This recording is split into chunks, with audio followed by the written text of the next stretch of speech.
Real hero Bandi Sanjay Narmala గ్రామస్తుల ప్రాణాలను కాపాడారంటూ కొనియాడుతున్న ప్రజలు వరదల్లో చిక్కుకున్న వారిని తెలిసిన వెంటనే యుద్ధ ప్రాతిపదికన రక్షణ శాఖ మంత్రితో మాట్లాడిన బండి సంజయ్ అట.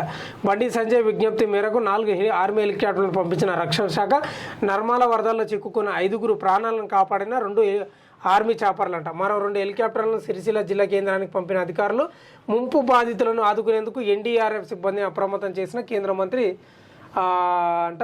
నిరంతరం జిల్లా కలెక్టర్ నిన్న వీళ్ళిద్దరు కరచాలనం చేసుకున్నారు.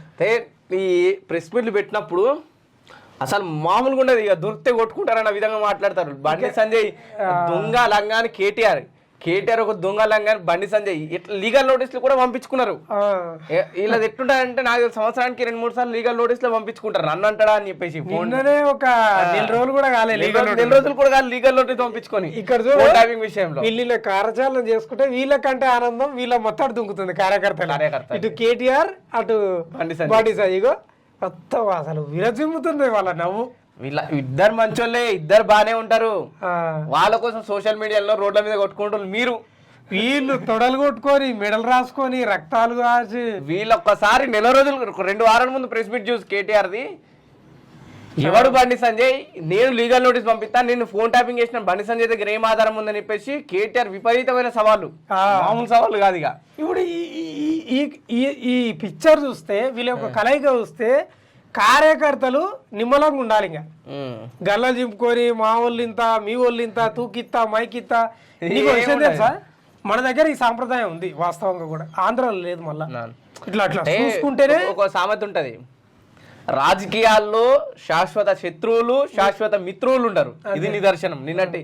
ఎందుకంటే ఈ తెలంగాణ రాజకీయంలో 2 పార్టీలకు అత్యంత విలువైన రాజకీయ నాయకులు ఎవరంటే బీఆర్ఎస్ కి కేటీఆర్, బీజేపీకి బండి సంజయ్. పెద్ద నాయకులు. నిన్న కేటీఆర్ ఇన్ కేస్ పార్టీల అధికారంలోకి వస్తే సీఎం క్యాండిడేట్ అనుకోవచ్చు, అంత పెద్ద నాయకులు వాళ్ళు. నిన్న కేటీఆర్ స్వయంగా కలుపుకొని సెకండ్ ఇచ్చిండు.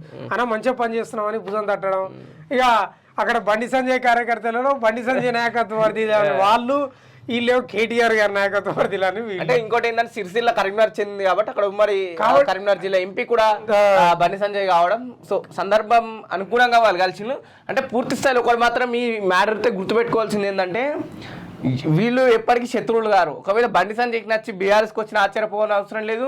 కేటీఆర్ ఒక బీఆర్ఎస్ పార్టీ విలీనం చేస్తున్న వార్తలు వస్తున్నాయో నిజమయ్యే అవకాశం కూడా ఉండొచ్చు, చెప్పలేము. కాబట్టి కార్యకర్తలకు ఏంటంటే మీరు సోషల్ మీడియాలో ఆన్లైన్ తిట్టుకోండి కానీ కొట్టుకోకుండ్రి, పోయి కేసులు పెట్టుకోకుండ్రి. ఉత్తగా బదనాం అవుతారు. ఉత్తదానికి ఈ లీడర్లే మంచిగా కరచాలం వేసుకున్నారు. ఇంకో రూమ్ లో కూర్చోబెట్టిన ఛాయ్ తాగుతారు. కాబట్టి కార్యకర్తలు ముందైతే ఎట్లా కత్తులు దూసుడు, ఇక కార్యకర్తలు గల్లలు చింపుకోవడం, తొడలు కొట్టుకోవడం, మాదింత మీదింత శుద్ధమా పొడుస్తా నర్తీ అని బంద్ చేసుకోండి, పని చేసుకోండి. ఎలక్షన్లు వచ్చినప్పుడు ప్రచారం చేసుకోరు అంతే. ఇక దీన్ని బట్టి చూస్తే అర్థమైతే లేదా.